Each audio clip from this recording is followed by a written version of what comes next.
Hello guys, स्वागत है मेरे चैनल पर। आज हम डाइजेस्टिव सिस्टम के बारे में जानेंगे। तो बेसिकली डाइजेस्टिव सिस्टम यानी पाचन तंत्र के ऑर्गन को दो हिस्सों में बांटा जाता है, ठीक है। एक तो है एलिमेंट्री कैनेल, एक है एक्सेसरी ऑर्गन्स। सो एलिमेंट्री कैनेल, कैनेल का मतलब समझ लीजिए एक रास्ता है, ठीक है।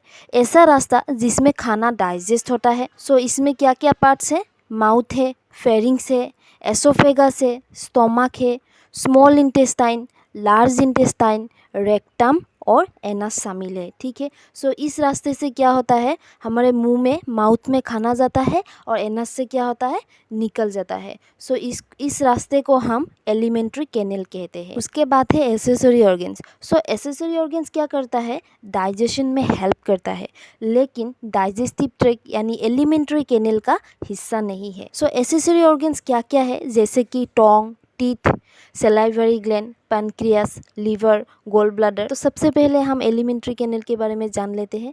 पहला है माउथ। माउथ क्या है? माउथ में टीथ होता है, टंग होता है। ये एक ओवल शेप का होता है जिसमें क्या होता है, खाना जाता है, ठीक है। उसके बाद है फेरिंग्स। सो फेरिंग्स को आप कॉमनली थ्रोट कह सकते हो, ठीक है। सो यहाँ पर आप देख सकते हो ये एक मस्कुलर फनल शेप है, ठीक है। It connects mouth and nose to oesophagus. ये क्या करते हैं, हमारे माउथ और नोज को एसोफेगस से कनेक्ट करता है, ठीक है। सो गाइस, यहाँ पर आपको एक चीज़ बतानी है सिंपल में, ठीक है। जैसे कि आप सभी लोग जानते हो, हमारे गले में दो पाइप होती है।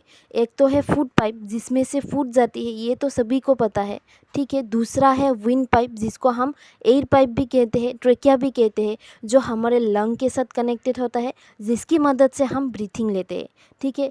ये विंड पाइप जो है वो हमारे गले के सामने की तरफ यानी कि फ्रंट साइड पे होती है, और जो फूड पाइप होती है वो हमारे पीछे की तरफ बैक साइड पे होती है, जैसे कि आप पिक्चर में देख सकते हो, ठीक है।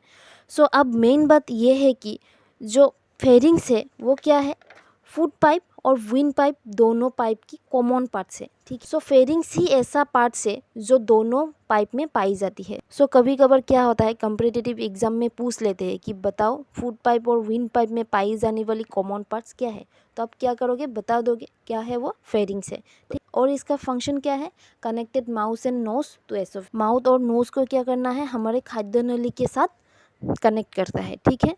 सो ये तो रही फेरिंग्स की बात, ठीक है। अब हम जानेंगे एसोफेगस। सो इसको फूड पाइप भी कहा जाता है। इसका जो लंबाई है, लेंथ है, वो 40 सेंटीमीटर होता है।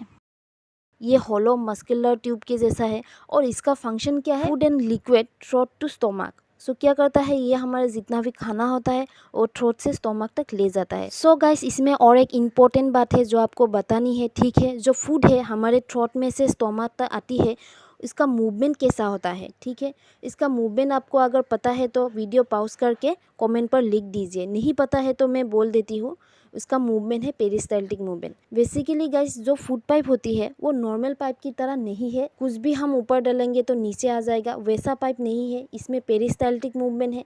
पेरिस्टाल्टिक मूवमेंट का मतलब है वेब लाइक, वेब की तरह होती है। फिजिक्स में पढ़ा ही होगा, मसल्स कॉन्ट्रैक्ट होता है एक बार, और एक बार क्या होता है, रिलैक्स होता है। ऐसे ही कॉन्ट्रैक्ट और रिलैक्स होके फूड जो है वो धीरे धीरे आगे बढ़ता है स्टोमक तक, ठीक है। सो अब क्वेश्चन ये है कि ऐसा मूवमेंट क्यों है, ऊपर वाला ने हमको ऐसा मूवमेंट क्यों दिया। सो ये मूवमेंट क्या है, बेसिकली ग्रेविटी पर डिपेंड नहीं है। इसके वजह से अब क्या हो रहा है, हम लेटे लेटे भी खाना खा सकते हैं, क्योंकि ये ग्रेविटी पर डिपेंडेंट नहीं है, ठीक है। अगर ग्रेविटी पर डिपेंडेंट होता तो स्टोमक तक जाता ही नहीं है, ठीक है। इसके वजह से हम उल्टा लटक के भी खाना खा सकते हैं, ठीक है। सो पेरिस्टाल्टिक मूवमेंट से क्या होता है, खाना जो है धीरे धीरे आगे बढ़ता है, ठीक है। अब हम स्टोमक के बारे में जान लेते हैं। जो स्टोमक है वो जे शेप की तरह होती है, और एसोफेगस से जो फूड होता है वो स्टोमक पर आता है, ठीक है। अब स्टोमक को हम 3 हिस्सों में बांटते हैं। जो ऊपर वाला पार्ट है उसको हम फंडस कहते हैं, बीच में बॉडी, और नीचे क्या होता है, एंट्रम होते हैं। और दोनों साइड में जो एंड होती है, ऊपर में कार्डियक एंड बोला जाता है और नीचे में पाइलोरिक एंड कहा जाता है। सो ये जो पाइलोरिक एंड है वो सीधा स्मॉल इंटेस्टाइन की डुओडेनम के साथ जाके कनेक्टेड होती है, ठीक है। अब हम जान लेते हैं स्टोमक में सेल्स भी पाई जाती है, जैसे कि सीप cell, parietal cell, mucus cell. ये जो सेल्स है वो क्या करती है, एंजाइम्स बनाती है, जैसे कि सीप सेल पेप्सिन और रेनिन को बनाती है।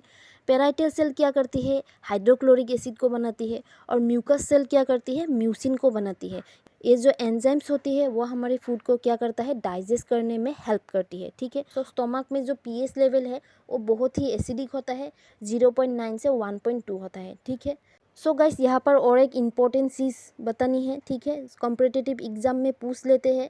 सो फूड इन माउथ, जब हमारा फूड माउथ में होता है तब हम उसको क्या कहते हैं, बोलस कहते हैं। फूड इन स्टोमक, जब हमारा फूड स्टोमक पे आता है तब हम उसको क्या कहते हैं, काइम कहते हैं। ठीक है, सो ये याद रख लीजिए। सो गाइस आज की वीडियो में हम स्टोमक तक रुक जाते हैं। अगले वीडियो में हम small intestine, large intestine, rectum anus के बारे में डिटेल में जानेंगे। सो आज का वीडियो यही तक है। वीडियो अगर आपको अच्छा लगा है तो लाइक कीजिए, सब्सक्राइब कीजिए और अपने दोस्तों के साथ शेयर कर दीजिए।